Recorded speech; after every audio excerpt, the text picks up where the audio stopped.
Welcome to the Marketing for the Culture podcast, powered by the African American Marketing Association.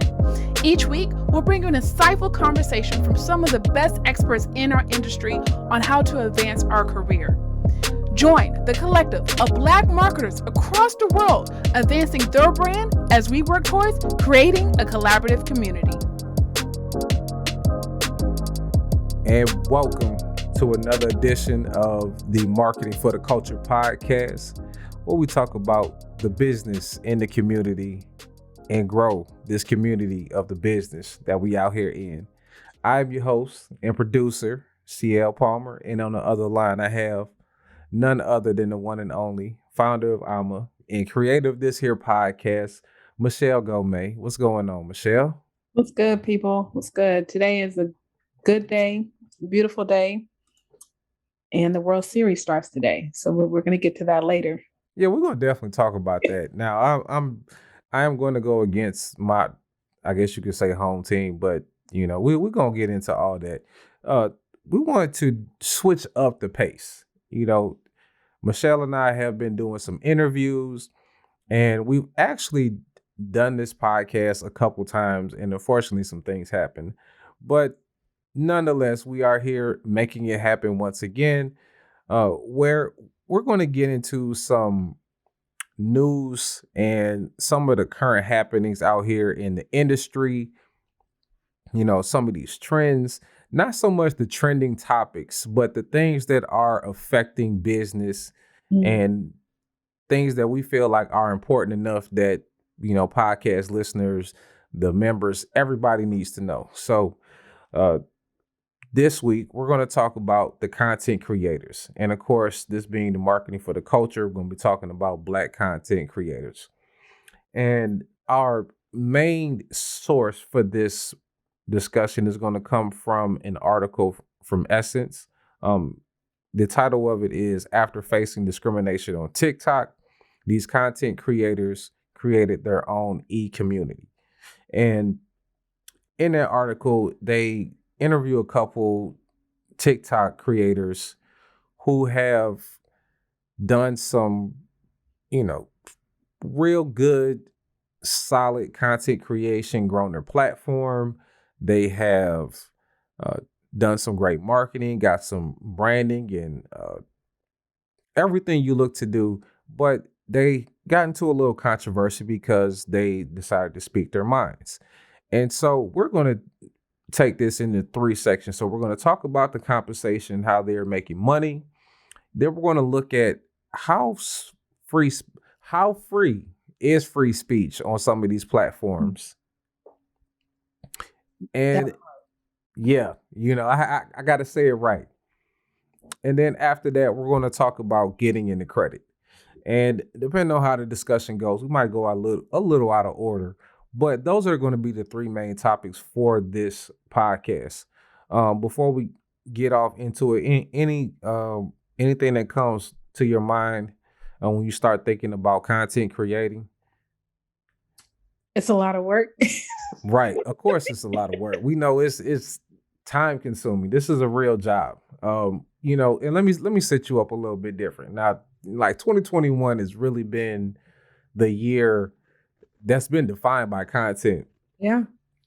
And even the monetization has been the bigger story of it. And you just came back from content marketing world where, Joe Pulizzi needs to get his flowers. That man in that organization has been preaching monetization and putting your time and effort into making content that is not only marketing your business, but also making money for you. Right. It's really come to full fruition.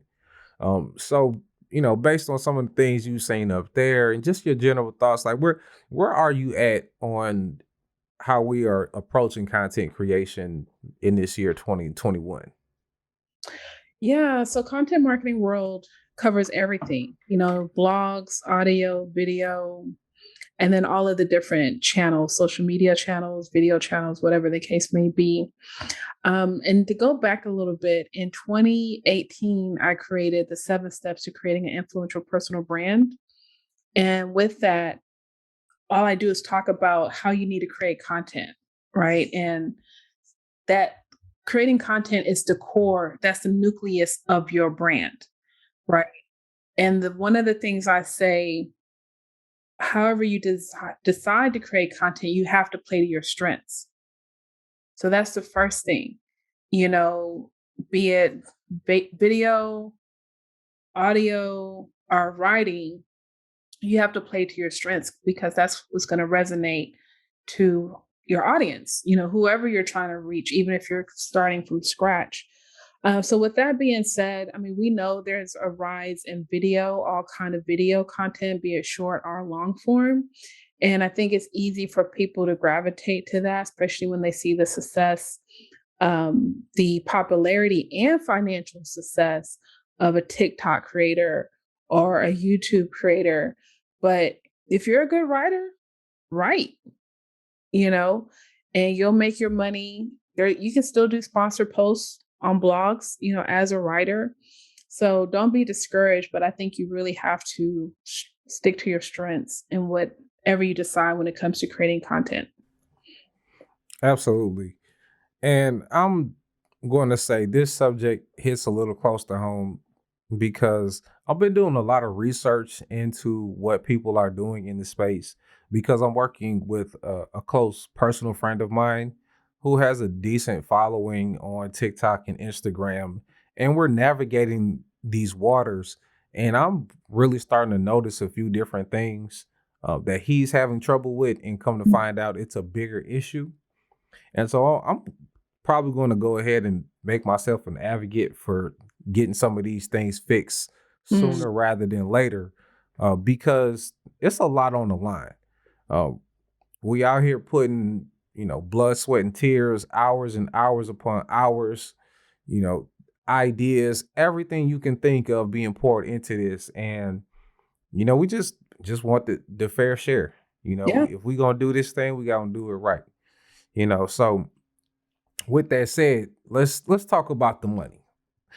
How these creators are getting compensated. And in a previous iteration of this podcast, we talked about an LA Times piece where they follow a creator, Lynette Atkins, who had some very run of the mill content. Excuse me, let me say that again. She had a run of the mill content strategy and monetization strategy, which is, of course, sponsored posts, advertisements, the ad money, on YouTube, and just basically doing most of the things that these influencers are doing. But it's really a lot of that is a lot. It has to be done by people with a big following. But for the most part, I feel like there's a lot of opportunities for people who don't have big followings Mm. that can make money off their content sooner. They just need to look for more ways. And that's why, we're big on affiliate marketing. And we could have an entire podcast about affiliate marketing. And this is kind of going to be one of those where we're going to talk about the news, but I'm also going to give you some game. Absolutely. And so I read a piece in Martech series, and they were talking about Loom actually giving monthly residual income to people who are converting people with Loom content.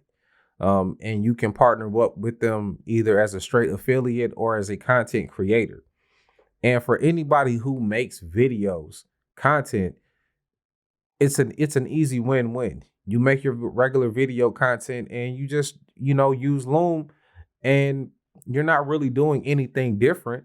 You might be making some different kinds of content, but if you advocate for a platform and do what you do, I don't see nothing wrong with that. And I feel like that's a faster way to get to money Yeah. than just depending on the sponsorships and these advertisements, because as we're going to talk about, when you get to a certain point, they might be a little harder to get by.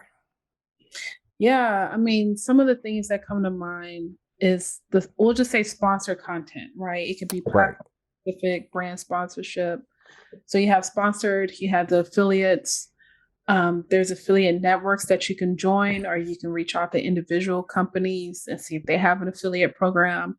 I always say start with the companies, especially SaaS products that you are currently using personally Absolutely. or in your business. Go down to the bottom of the page, see if they have affiliate program, and start with that or reach out to them. And then, of course, there's, the digital products, physical products, speaking, books. I guess that can go into digital products. There's so many ways to make money. And I think lots of times we try to do so many things at once, but maybe you just need to focus on one thing, grow your audience, and then some of these other opportunities are going to come to you. But yeah, there's money. It's a lot of money out here. There's a money to be made. And if you're able to create content and get the attention of people, you're going to make money. And then you can decide on how you want to make money because someone's going to pay you. Absolutely. And I will say this, in doing some research for this podcast, I assumed that there was monetization on every single aspect of these social platforms, but it just never occurred to me that you can monetize a like on a post. Like that right there lets me know that everything is for sale. If the like a like is a like, now if you Crazy. Now, I will say that if you are good at paying for likes and you get the likes from the right set of people, then that notification is going to go off that this person that you follow and 10 other people like it that you follow like this post. I think that there is some real precise algorithm bending that you can do with some of this stuff, but it just never occurred to me that that's where we were at. But I shouldn't be surprised though, because I'm just looking at the swipe ups, the story posts and the feed posts. That's all I'm concerned about. But I'm not thinking that the likes and the follows on certain platforms, all this stuff could be paid for, man. So it's out here, man. Once you get to a certain level, you're definitely going to see a lot of things, and more power to y'all. Y'all have created an economy. Of itself. It's crazy because I think there's a group of people that just enjoy social media. They enjoy posting their family, their friends, their daily lives, selfies or whatever. And then you got people that like, I enjoy it when I make money, right? Right. And because I want to make money, they're studying the science to going viral or the science of being successful on that particular platform. And I feel like I know the science, but I haven't even tried to do it for myself or my brands, right? Because there's so many moving pieces that go into it. I'm gonna stop there because I don't want to be a hater on this episode, but I'm gonna stop. No, but I feel you. It's a lot of opportunity if you take the time to invest into that opportunity. It's some of this stuff does happen organically, where you're just doing what you do, you're sharing what you share, and then it becomes something. But I think it's turned into, like kind of Squid Game-ish out here in these streets. If I'm gonna be point blank with it, it like everybody's out here competing. I agree. One way or another. I agree. If you're not competing for the attention of a brand, you might be trying to get the attention of some man or some woman or some ex that you might want back, but you're in competition and you're out here competing one way or another. I agree. And that's why I said I didn't want to be a hater, right? Because Like, I think I'm conversational funny, right? Casual Right. conversation. I can say some stupid stuff and we'll have a good time. But for me to record the video, or for me to be like, hey, Sia, hold your phone and I'm going to pretend to fall, like, that's not in me. That's not who I am. I'm not an actor. I don't even know if I would do a skit. Like, that's just not me. And I think if you're naturally talented and funny, you can do that. But I do think there's some people I'm like, is this really you? Right. Like, is this really you? Or if I just have moments where I'm blasting my music, maybe I just want to dance in the mirror by myself. I don't feel like I need to record that. Yeah. You know what? And I'm kind of the same way. And unfortunately, because I want to be a great podcast host and I want to be known for talking, that I'm going to have to just start talking Mm. into my phone. But let me ask you something. Do you pay for streaming services, Yes. like multiple? Yes. And you're a YouTube head. I know Yes. this for a fact. Yes. So you have what I would call a, I guess, late millennial sense of what entertainment is, which is it needs to be high quality. I like that. Yes. And I'm the same way. I pay for stuff and I look for great quality in my entertainment. Mm. So I'm not going to do something that I wouldn't watch, which is the problem in the first place of me just starting to do some of this stuff. Like, you're making me do stuff that I would not watch, but it's That's what I a, have to do. yeah, I never thought of it like that. That's a really good point. Um, I think one thing I find funny nowadays, because I'm from Cameroon, so West Africa, Central Africa, Shout out. and my peers, mid to late 30s, like when I see them doing the skits and the impersonations, like I can relate to that, right? Because that's my childhood. They're acting out Right. my childhood, and I think it's funny. But do I follow them?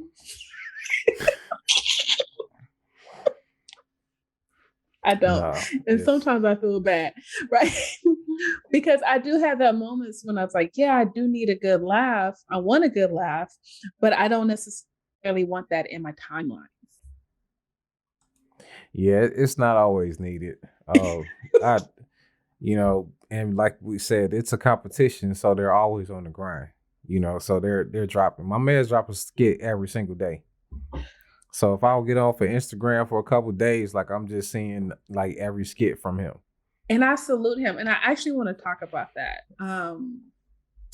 First of all, shout out to all of these comedians because Yes. they've crushed it during COVID, right? Especially last year when we were shut in and shut out. Country Wayne did an interview on the Breakfast Club maybe 2 weeks ago now. Mm-hmm. And that man, like he's the great thing about him is not only is he talented, he's disciplined, right? Mm. And I think he does, I forgot what he said. I don't know, a skit a day, 5 skits a day or whatever. Like his schedule is ridiculous. But he made how much money? It was a couple million. He said he made a couple of million like in a couple of weeks or whatever. He was in like $13,000 in debt. But now he buckled down, did his skits on YouTube, Facebook, and pretty much the man generates millions of dollars on a monthly basis, right? Because of the YouTube. Started from Instagram, had a few things going on Facebook, YouTube, but then he doubled down, got serious on all platforms, started collaborating with some other comedians and actors, and he just took off. I didn't know who he was prior to the pandemic. So, and then of course, merchandise. I think he says something like he doesn't want to be in a movie or go on tour because that's going to take away from his schedule of creating skits. So once again, it speaks to the power of content creation, playing to your strengths, playing to your strengths and doubling down, right? And not to say he won't he has multiple revenue streams, and not to say he won't do other things, but maybe this is just the season that he needs to focus on the skits, right? And then he can tour later. And then, but because of his online success, he just got a book deal, right? Which is going to be another revenue stream. So I don't know. I would say check out that interview of Country Wayne, and I think Zaytoven was on there too, on the Breakfast Club. And I know there's a snippet that went viral. It's been a while since I watched it, but he really broke it down on how he became so successful in the past 2 years. And of course, I also think with success is momentum. So he was already doing things, and then, you know, the pandemic just magnified things for him in a good way. Okay. No, I see it. Like I've heard his name a couple times. I'm not even gonna lie. I've just really gotten into the whole Instagram, TikTok comedian thing just because of my man's. Because I watch professionals. You know, I watch NBA. I don't watch too much college ball. I watch a lot of Dave Chappelle. You know, Larry David. But aren't they professionals? So we're not. Hey, hold on. They excuse me. When I say professionals, I mean people who have been established doing this for a living. Now they have created a professional lane for the amateur content, because that's what it was. It was all amateur stuff before, and now it's grown. It's become a thing. But I look to the Titans. If you go on HBO, you solidified. I feel you, right? And I know I'm not the best person to argue this because I'm not crazy about comedy to begin with. But the reason why I'm somewhat familiar with some of these comedians or their success is because I watch a lot of podcast interviews, right? And then they're talking about the business of comedy. I don't follow Country Wayne, and there's a couple of other artists. I think Desi Banks. I'm on Desi. Shout out to him. We was at the Hawks game last night. I didn't see him, but I know he do a lot of work with them. Oh, that's what's up. And there's another comedian, I have no idea who he is, but I listened to their interviews or their manager interviews, and it talked about the business of their comedy and, what they've done from the past 5-10 years up to this point. So that's what I'm fascinated by. And then, major shout out, I'll say to Kev on Stage. Yeah. Right? Who's trailblazing. Who definitely has a bit of, I guess, old school and new school, because he tours, right? But he's very vocal about opportunities that have not come his way, and that he just took matters into his own hands. And now he has an app, because it's like, oh, HBO, you ain't gonna sign your boy. Right. That's okay. I'm gonna create my own streaming app, so I'm gonna say those are still professional comedians. They are. And I did not mean to slight the people who are at the forefront of, like, I guess you could say, social comedy. That's probably where I would put it. There are professional social comedians. Professional social. Right. That's the title I'm gonna roll with. Yeah. But like we said earlier, I have those standards, and I know once you do a few different things, then okay, so you're doing something, because people, it's like right now, and then we can move on. But I'm gonna say right now we're at a point where social media is the comedy club. Yeah. And so right now, everybody is trying jokes. They're trying to get seen. Everything that the comedy club would be doing for stand-up comedians is going on social media.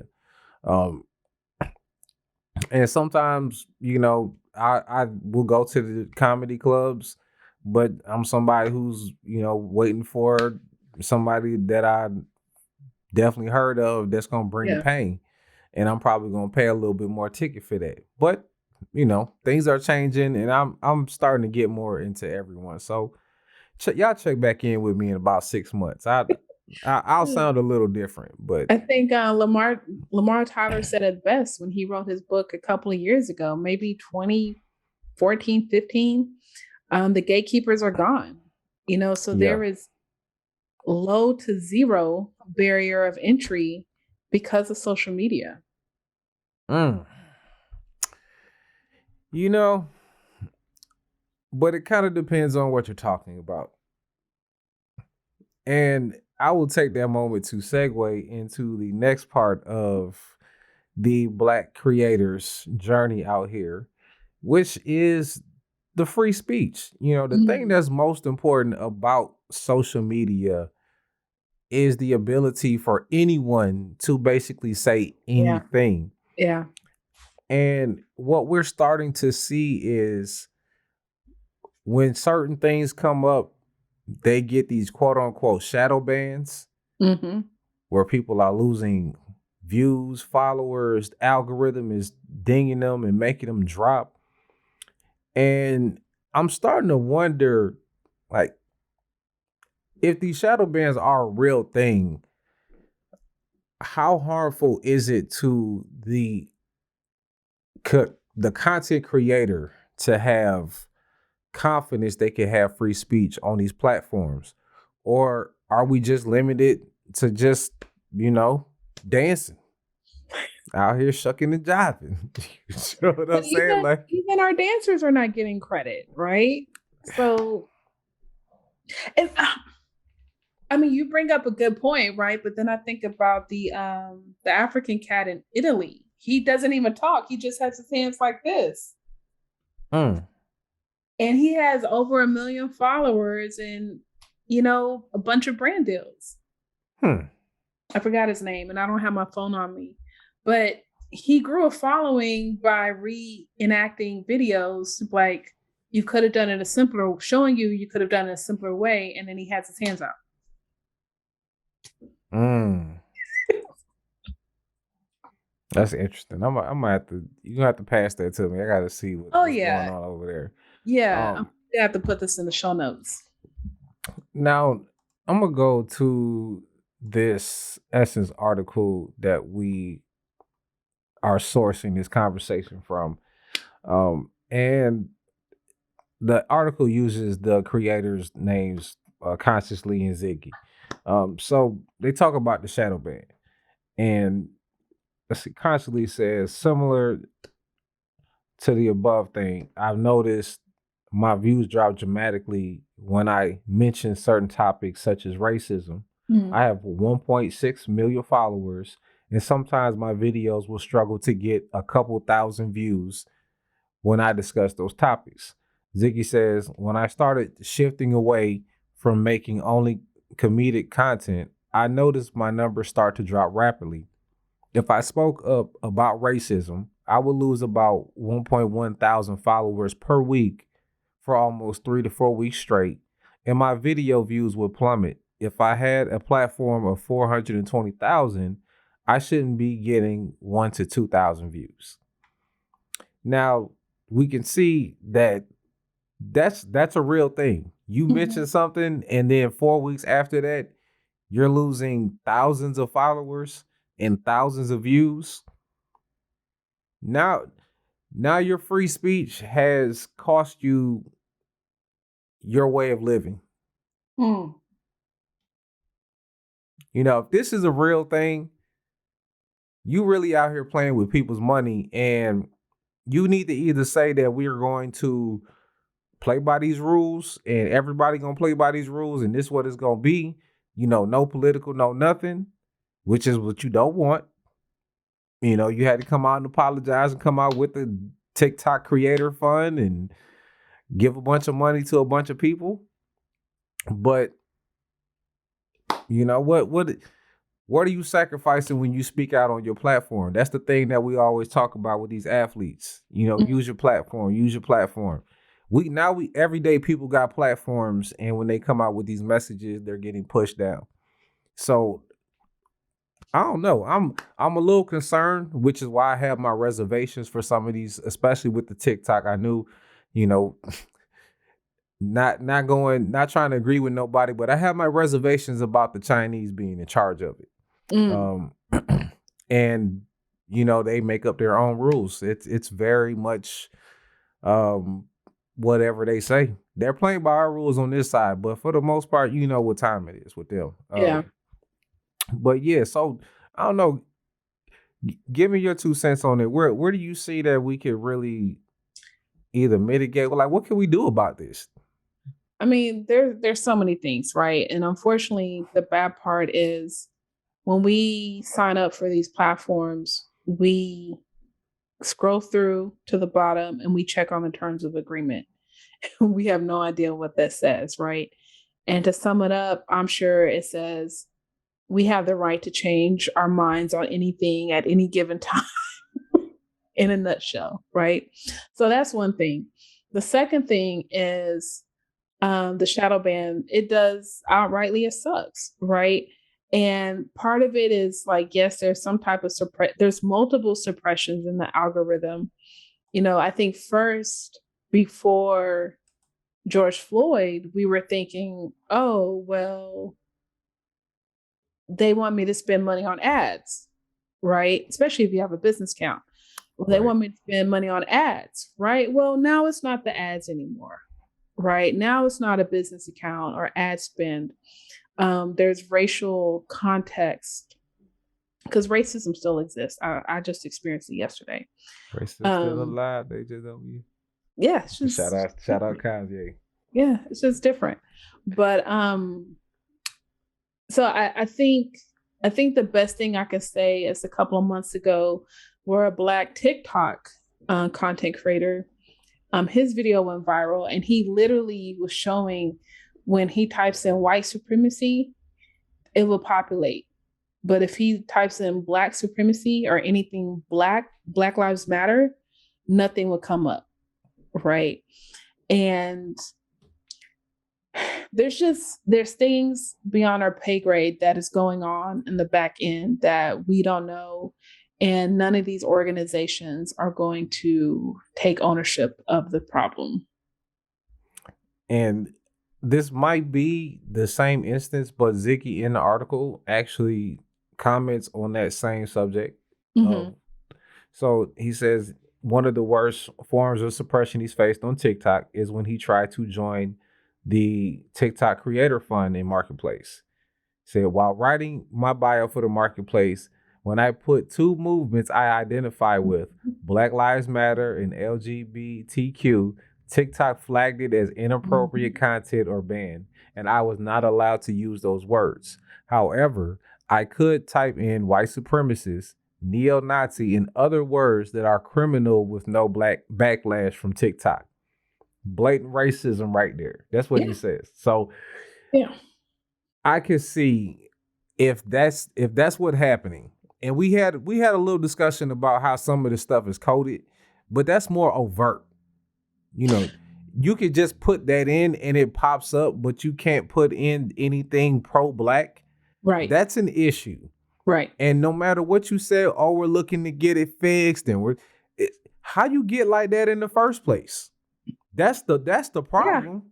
Yeah. You know what is going on where you either having to deal with so much negativity behind those terms that you're not letting it go up, and you can't combat that, and your AI is not smart enough to tell the difference between what's positive and what's negative. Right. Then you have a bigger issue.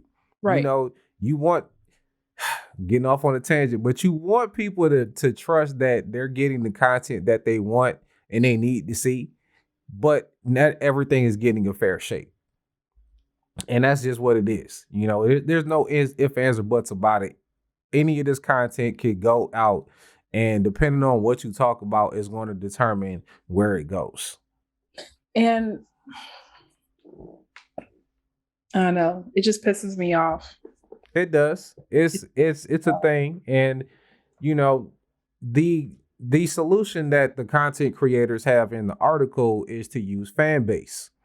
Now, fan base is a good idea on paper, I haven't been a personal user of fan base, but I've heard some things about it. And if you are making some very high quality content and you have people who are willing to pay for it, then you should definitely use a site or a platform like Fanbase. My thing is the opportunity for you to make money is on the social platforms. Right. The sponsorships, the placements, the swipe ups, the likes, the ad dollars, all of that are on the social platforms. The millions of dollars that can be generated are on the social platforms. It's not being created by the consumers. You're getting that because you have an audience. And so the fan base to me is not really an answer. Um, I'm old school, you need to have a website and you need to work on a email list, but that's still not the answer for these content creators. It's They not need a to be able to get viable it answer right now. right now. That's a good point. That's a very good point. But right now, it's a tough decision Mm-hmm. between going exclusively on fan base and my man, he said he was mixing it up. He got some days where he only drops on fan base and some days he drops on TikTok, which I think is cool, but I don't really think that's viable. I don't see that being the answer. So first of all, shout out to Fanbase, right? It's needed. Social media is highly competitive. Yes. We get past the top 5 to 10 platforms, whatever the number is. However, the thing with Fanbase, eventually they're going to have to charge somebody, right? They're going to have ads or whatever. They have to generate money some kind of way. The second thing is, do you know how hard it is to migrate an audience? Oof.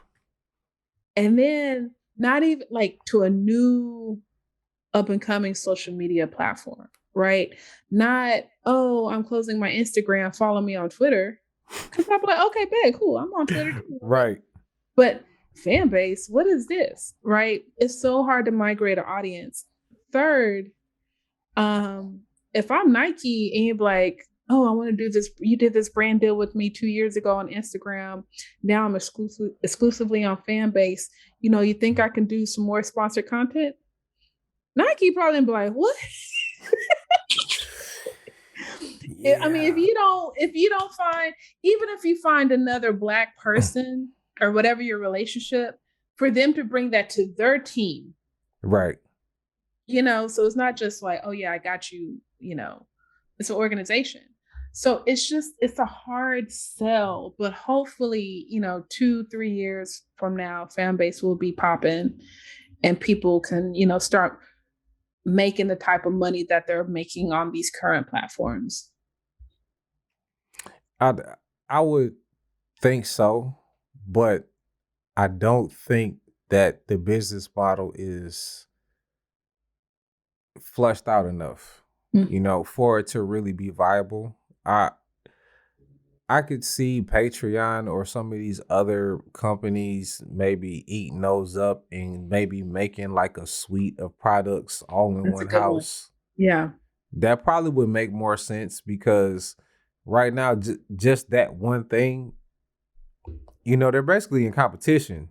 But if they have some technology and some pads, whatever, bring it all together. Y'all figure it out. That's a very good point. We need some way to monetize and not be dependent on just the numbers on social or what it happens on social. Like we need to be able to say, all right, this is what our real audience is. We're 10,000 strong.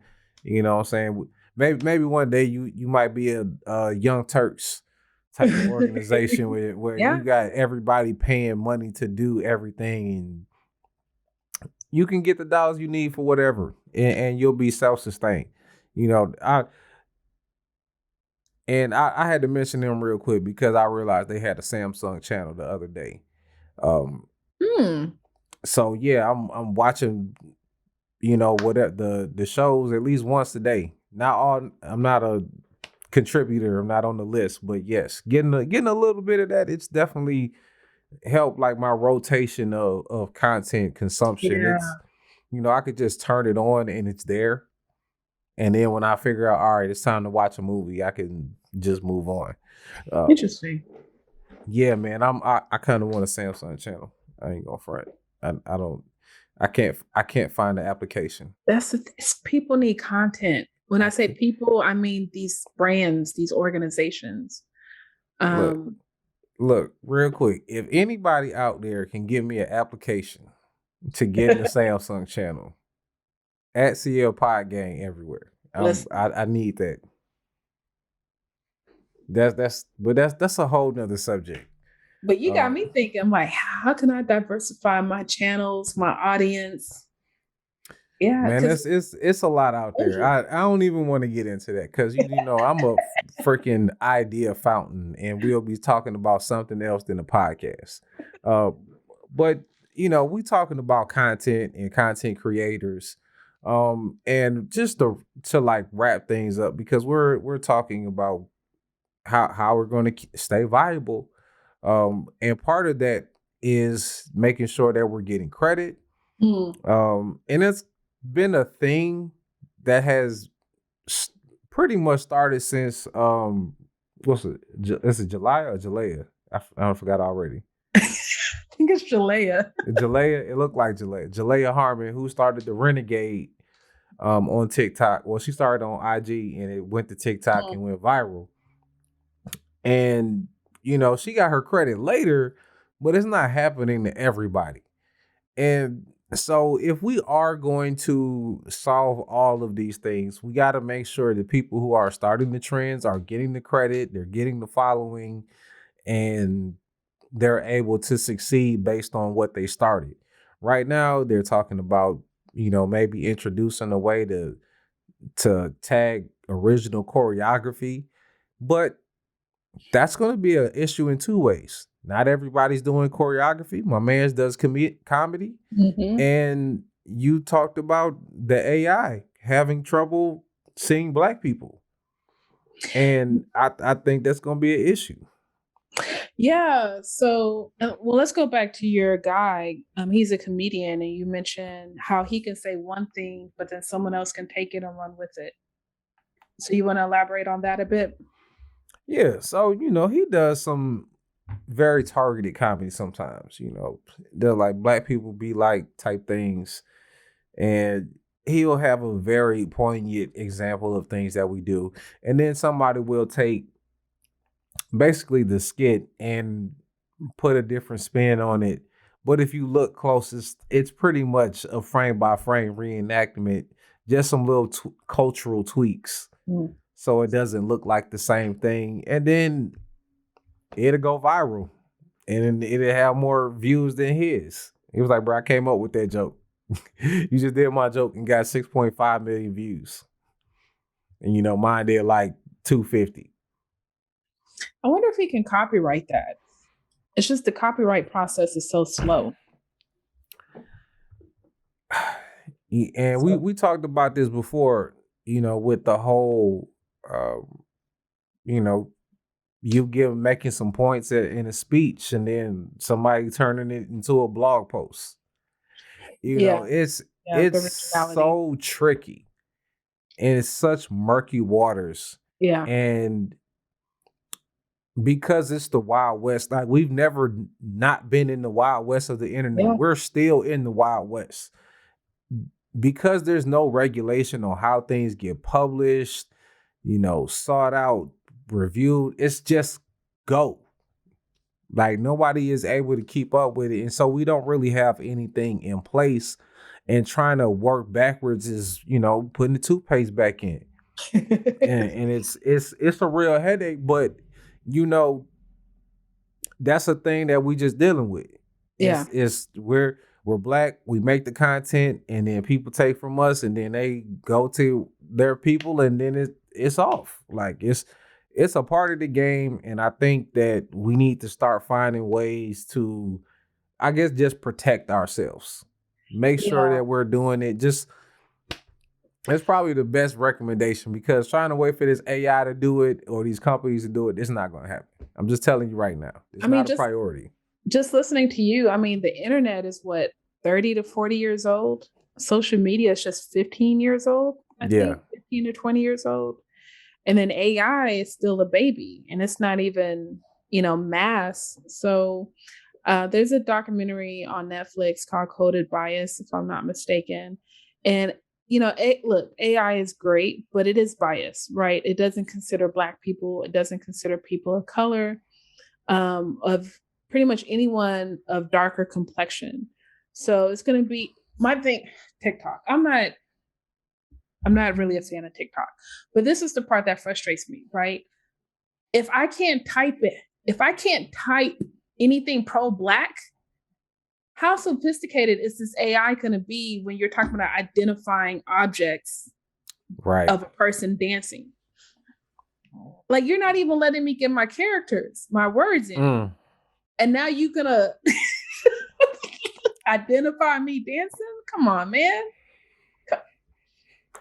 Yeah. And it's to the point where I'm starting to feel like the algorithm or the AI doesn't know enough about the culture. It hasn't been indoctrined into really keen in on what we do. So when we say stuff, it's not the same thing, because my man, he gets flagged all the time for inappropriate stuff, but it's not inappropriate. It's just Black. Yeah. And so is Black content inappropriate or is your robots just dumb and racist? Yeah, because there's definitely a group of white people or non-Black people that if they don't know what it is, it's wrong. And it's not wrong. You're just not part of the culture. Like right. It's a mess. I really tell you, I'm optimistic that if we follow the words of one Joe Pulitzer, like I talked about at the beginning of this podcast, do not build your house on rented land. You will be fine. Yeah. Right now, a lot of y'all out here is making a lot of money on this rented land. Y'all subleasing out here and y'all making y'all money, but y'all see, Facebook went down. Y'all was out for about 5-6 hours, not being able to make that coin move. And Instagram WhatsApp. Out. All of it was out. That's all I'm saying. They control the algorithms. They control the outcomes, what they want, what they don't want. They have complete control. I love what we doing out here, but you got to look at your platform. Get your platform together. That's the moral of this story. Get your own platform. Not saying you can't grow. You can't use them to help grow your platform or make a living. You should definitely do all of those things, but definitely get your own platform together. Yeah. I think, as marketers and creators, we want people to be mindful, right? Like, and it's not all about the money, but as you're making money, what are some of the other things you need to be doing? And, being very, very mindful about your business during this process. Absolutely. All right. So that is going to do it pretty much for this podcast. I know you say you wanted to talk a little baseball. You want to talk about those Houston Astros in the World Series, taking on the Cobb County Braves. For those of you who are in Atlanta, you know what I mean by the Cobb County Braves. I grew up in Atlanta, spent time in Atlanta, but Houston has made me the woman that I am today. So I'm definitely rooting for the Astros. And then just overall, I will say this, the Braves had a good franchise in the 90s while I was in Atlanta, mid to late 90s. But Houston has a hot franchise the past couple of years. So Astros in 6, praying for a sweep, but Astros in 6. Like I said, I'm down here in Atlanta, but I'm actually rooting for the Astros because my man's Dusty Baker has had a couple shots at getting a World Series, gotten real close, and this feels like the one. This feels like the time right here. You know, the Braves have done some things to get into their new stadium that's not talked about enough. And if you want to do some research, you know, look up a few of them AJC articles about the building of it was SunTrust Field. Now it's Truist, but you probably had to look up SunTrust Park because most of the articles. But yeah, a lot of stuff going on. So you know, we're gonna see. We're gonna see if it's any bad. We're gonna see if it's any bad juju. If they can overcome the juju, then you know, more power to them. But I feel like it's not gonna happen. It's too fresh. Interesting. You know? I will key you in on that. But I'm a little short on time. I went a little bit over what I said I was gonna do. But you know, we try to give y'all what y'all want. Anything else you want to tell the people before we get out of here, Michelle? Yes, one more thing. The Dallas Digital Summit is coming up December 8th through the 9th, if I'm not mistaken. We are doing a giveaway. So if you listen to the podcast, go to Apple, rate and review, send us a screenshot, tag us on Instagram, and we have a drawing every Friday for 3 weeks. So that's October 29th, November 5th, and November 12th. Every Friday, we'll draw someone's name and they will win a free ticket to the conference. For more details, you can check out our newsletter and all of our social media platforms. And then just in general, please subscribe to the podcast, rate and review. Let us know what you think. 5 stars, because anything less would be uncivilized. And we thank y'all for listening. And till next time, we out here. Peace. Yes, thank you. Thank you for listening to Marketing for the Culture podcast. If you haven't already, please subscribe, whether it's on Apple, Google, Spotify, or your favorite podcast platform. And of course, our videos are on YouTube. If you have a moment, feel free to give us a rate, review, or just comment. We appreciate our sponsors for their continuous support. Also, if you're interested in learning more about our sponsors or becoming a member of the African American Marketing Association, visit aa-ma.org.